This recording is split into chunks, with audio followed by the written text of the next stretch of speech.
Welcome back to New Rockstars. I'm Jessica Clemons, and on May 20th, Universal released a brand new trailer for Jurassic World Rebirth, which opens in theaters on July 2nd. July is going to be the heaviest month for movies for us, you guys, so buckle in. Following 5 years after the events of Jurassic World Dominion, the dinosaurs cannot survive in the planet's ecology. Those that still exist are found in the isolated equatorial environments with climates similar to their original thriving habitats. The three most enormous beasts of land, sea, and air in that region hold the DNA that could save 1 million lives, or save a lot of lives, or all the lives. It's gonna save a lot of lives. This critical mission is entrusted to none other than Scarlett Johansson, Mahershala Ali, and Jonathan Bailey. Not the actors, the characters they're playing. Could you imagine Jonathan Bailey and dinosaurs?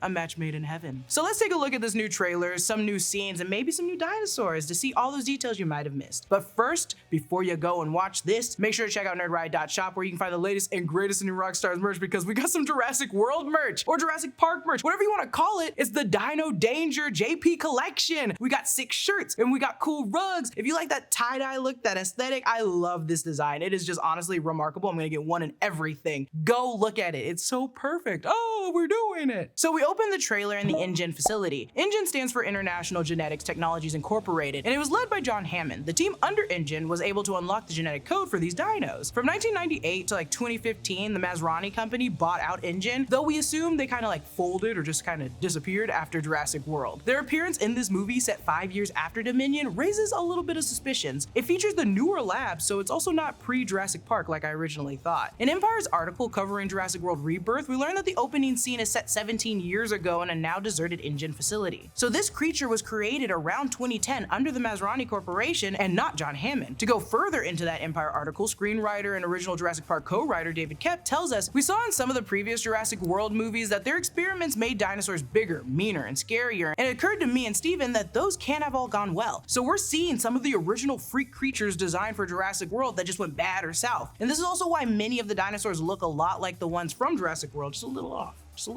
The next shows the new creature, the D-Rex, or the Distortus Rex. On the edge of its nameplate, you see it says V2211. So I assume they've been attempting to make something like this for a while if V represents version. It also could read as V2311, which means it's the date, February 3rd, 2011. Seeing as this is a flashback around 2010 or 2011, this could actually mark the date it was created. I assume this chamber was intended to contain the beast, but the release of the smoke was their way of killing the creature. Then, when the man in the hazmat suit went in to check on the dead body, it was playing dead. You know, dinosaur trickery 101. In Jurassic World, we saw them do it at their best. As director Gareth Edwards so eloquently put it, the D-Rex is kind of like if a T-Rex was designed by H.R. Giger. You say Giger, or you can say Geiger. I say Geiger, you could say Giger. Either way, if it was designed by him and then that the whole thing had sex with a Rancor. You might know HR, of course. He was the man that designed the Xenomorph from Alien, and you've seen a Rancor before. This thing is also just massive with a head like a beluga whale. We'll see a better look at it later, but essentially, it's a 6-limbed freak according to Empire. Now we get a glimpse of this horrid freak as the door closes, separating the two scientists, and I will say that Gareth Edwards, the director of this movie, really loves shooting scenes where one scientist has to watch the other one die behind protective shield doors. Hopefully these two just aren't married, like they were in the 2014 Godzilla. We then see Zora Bennett, played by Scarlett Johansson, who is a skilled covert operations expert. She'll be leading the expedition and recovery mission, and she's the one who introduces us and acquires Duncan Kincaid, which is amazing name. I love the name Duncan Kincaid. It's so perfect. It's so action movie.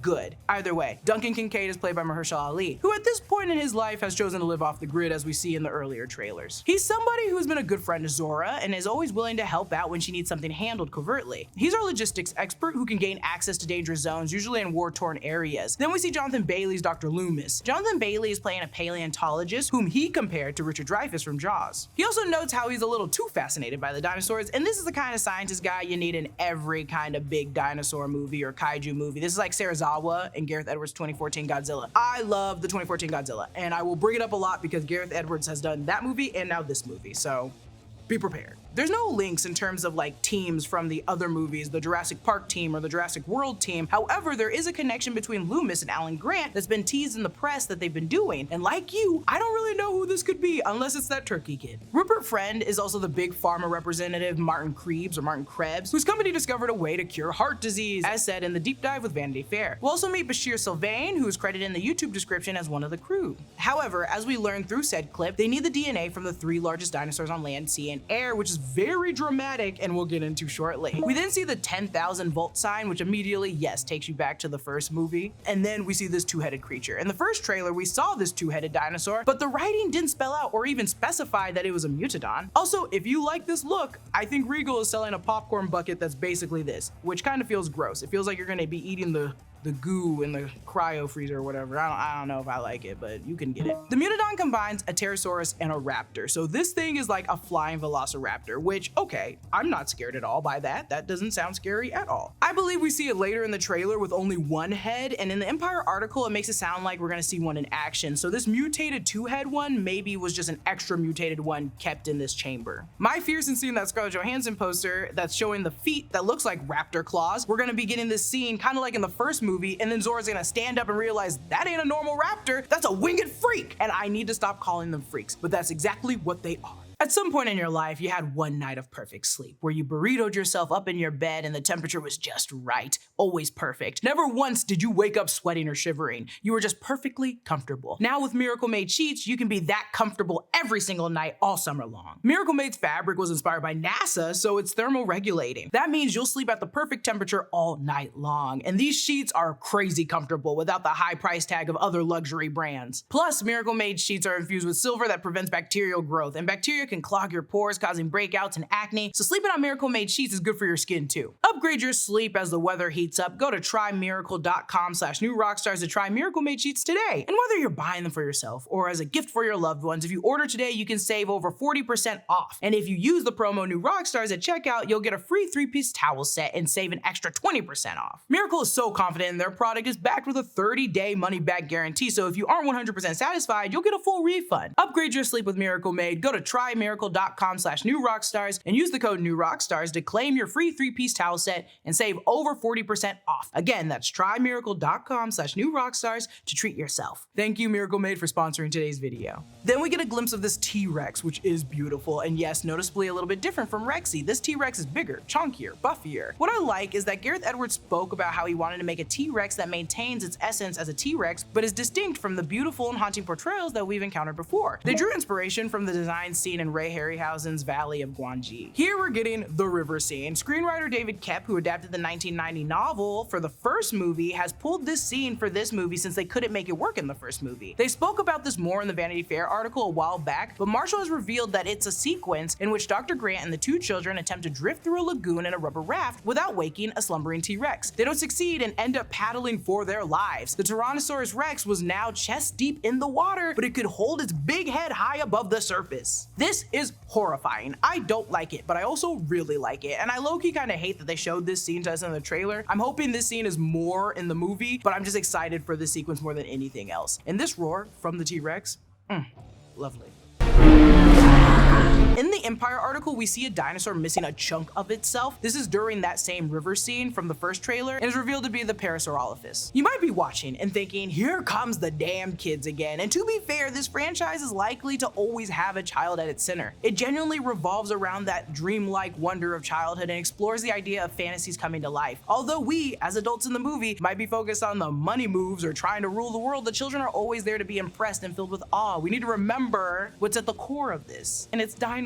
What wonderment, what joy. The Delgado family is the shipwreck family that unfortunately gets wrapped up in all of this. Ruben Delgado is the father, Teresa is the older daughter, Isabella is the youngest daughter, and there's also a son. This scene feels straight out of a game, and there's no damn way you're gonna catch me on a dinghy out there paddling out a T-Rex. Are you high? Jordan, there's no way. Jordan, you lied. That's a dog. Jordan, no, I'm gone. No, mission abandoned. Jordan! Then we see the Titanosaur. One has a little orange thing on its head and the other one is kind of neutral, which I think just classifies their sex, kind of like ducks. So these dinosaurs clearly have been getting busy because look at the number of them in the distance. How the hell would grazing with that large of a population even work on this island? I feel like their resources have to be depleting by now. And this is the first time we've seen this guy on screen in these films. It was a real dinosaur and possibly the last large plant eater of its kind before the dinosaurs went extinct. Also, you ever want to see one of these bad boys getting crossed by Shea Gilgis? Oh, here you go.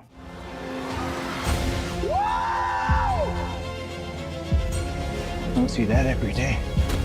That's a straight up promo that they did with the NBA, and I think it's so funny, and there will never be a time where I don't talk about it or bring it up when I'm talking about dinosaurs. Could you imagine, like, a T-Rex playing against LeBron? Would LeBron win? Probably. They leaked set photos of these ruins last summer. In the Vanity Fair article, they mentioned they made the setting an Inca-style old temple that had been abandoned hundreds of thousands of years ago. In the trailer, you can see what could be the Kukulkan from Mayan mythology, or the Quetzalcoatl, which was in Godzilla, King of the Monsters, which, yes, wasn't a Gareth Edwards movie, but he began that story, so they're linked. This beast is the Quetzalcoatlus. They're huge, if you can't tell already. And we've seen this, like, maybe less mutated, but definitely giant flying creature in Jurassic World Dominion taking down Kayla's plane. The spike on their beak is now swept back, and they look like they might be a little itty bitty, little bit smaller. Inside, we see Loomis using this DNA extracting needle, which can be used like a dart. According to the Empire article, they'll use it to extract the DNA from the Mosasaurus. And we also see Zora with one in the tall grass like a gun. We then see a chopper that's crashed in the trees, and it looks like a person's helmet is still in there with a body also attached to it. Some folks shared online the set props and confirmed this is a dead body, and there are dead bodies in the chopper. And this plane has clearly been there for a really long time. From the decomposed hand, God only knows how long. What's messed up about this scene is Krebs is clearly beside himself. He doesn't know what to do. He's drinking from a flask.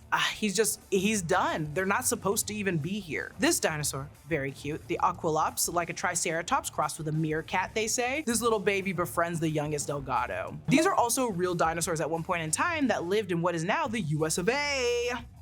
We're the cute dinosaurs that keep getting eaten. Its appearance in the film was actually spoiled by a toy leak, which gave its name as Dolores. These dinos were herbivores that were preyed upon by velociraptors, so our heroes are probably going to have to protect it from the bigger dinos in the film. It's looking on in fear, and I think this scene is linked to this scene later where the D-Rex is approaching. This might be their first encounter with that freak mutant. We're then at Qualtech gas station where we run into the Mutodon. That dumb creature runs directly into the Jeep. These engine Jeeps are great. The Jeeps in the trucks from Jurassic Park always slapped more than the gyrospheres did. I just didn't really like the gyrospheres. And through the toy leaks, we know the car has or can maybe equip a turret that launches either a missile or a DNA sample collecting dart. I don't know if it can do all that, but maybe if the toy leaks are right, it can. The trailer features a longer snippet from the first trailer in which we encounter the Mosasaurus attack in the ocean. In the first trailer, we see them with these Spino guys. I don't know why they removed this from the trailer, but that scene's not in this trailer. Like many of the returning dinosaurs, the Mosasaurus was slightly redesigned for this film to bring it more in line with what they realistically would have looked like. So this version has softer, more lizard-like skin, whereas before it was more of an